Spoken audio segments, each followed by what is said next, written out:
What if I told you that one of the most famous theories in the field of psychology is one that psychology now doesn't even really consider to be accurate?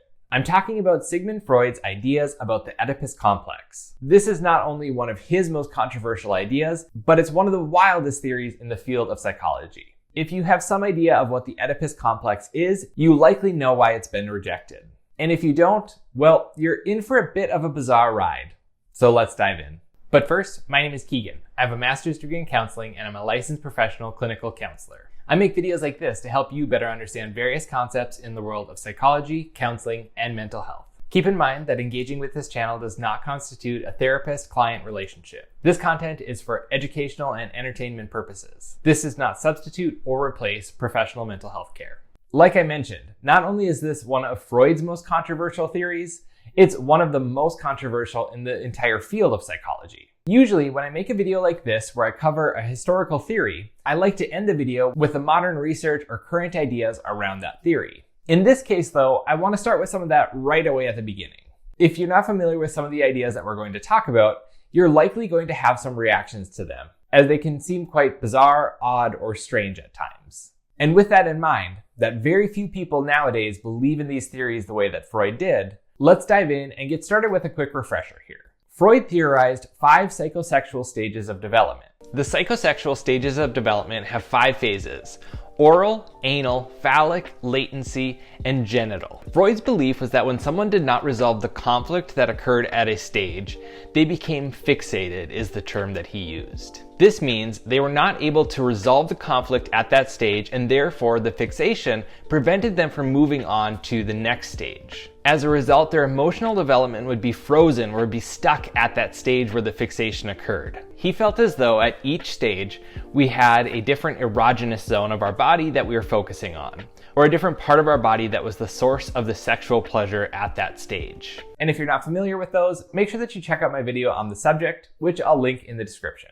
The third stage is our focus today. Freud called this the Phallic Stage, and he believed that it occurred from around ages 3 to 6. Well, in this stage, Freud believed that a person's pleasure zone became their genitals. Not only did they have an interest in their own genitals though, they also had an interest in others' genitals as well, Freud believed. This brings us to the topic of today's video, called the Oedipus Complex, or sometimes called the Oedipal Complex. As I mentioned, Freud believed that this occurred during the phallic stage, and he believed that this happened for boys. His thought was that boys had an unconscious, incestuous desire for their mothers, and that they would want all of their mother's attention.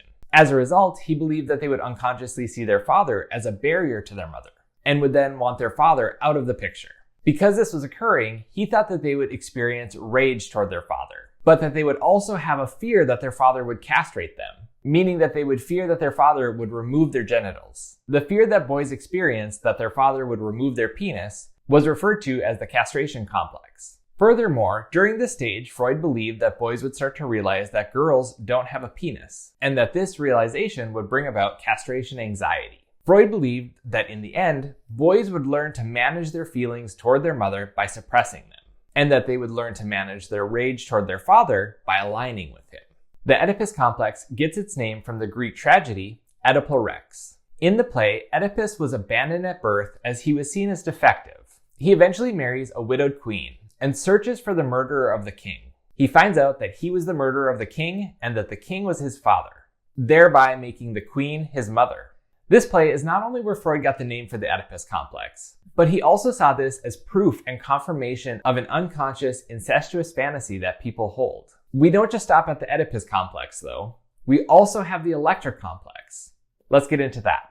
But first, if you're enjoying this video and finding it helpful, please help me out by giving it a like and subscribing.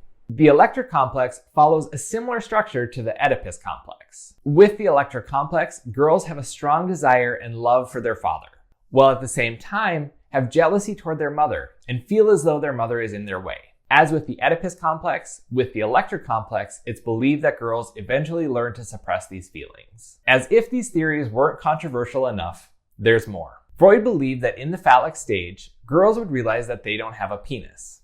As a result, he thought that girls would have a feeling of being handicapped and ill-treated and would blame their mothers for this. He also believed that they would have desires of wanting their penis back. This experience of not having a penis and the strong feelings that were associated with it were something that Freud termed penis envy. We're not done yet though.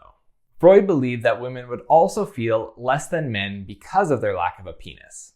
He referred to this as organ inferiority. He then thought that women would have children to help compensate for these feelings. There's some more thoughts to share on that, but there's a few other things that we should cover here quick. First, I should mention that you'll often hear Freud credited with the Electra Complex. While Freud may have been responsible for some of the ideas within the Electra Complex, it was actually Carl Jung who came up with the concept for the Electra Complex. When Jung introduced the Electra Complex, Freud actually disagreed. In fact, Freud said, "It is only in the male child that we find the fateful combination of love for the one parent and simultaneous hatred of the other as a rival." Second, the Electra Complex gets its name from the Greek myth of Electra. In this, the character Electra and her brother plot to kill their mother to avenge their father's death. The pair then go on to attack and kill their mother. Third, there are a few other things that I should mention about the phallic stage. Freud believed that those who struggled or became fixated at this stage would go on to develop homosexuality. For psychoanalysts more broadly, their belief is that those who do struggle at this stage go on to struggle with their sexual identity in some way. Freud also believed that those who do struggle at the phallic stage go on to become more reckless, vain, and narcissistic. Finally, when one is not able to resolve the conflict of the Oedipus complex, it was believed that they would be afraid and incapable of experiencing close love. I mentioned that there was more to say on organ inferiority and penis envy. I think most would agree that there is some obvious bias with these ideas, and skewed Freud's theory in a way that put men as more dominant and put women in a place of being less than. In 1926, Karen Horney disagreed with Freud that women have to compensate for these feelings by having children. However, her views weren't exactly what might be expected. She said that Freud's image of women was biased because he based it on the observations of neurotic women.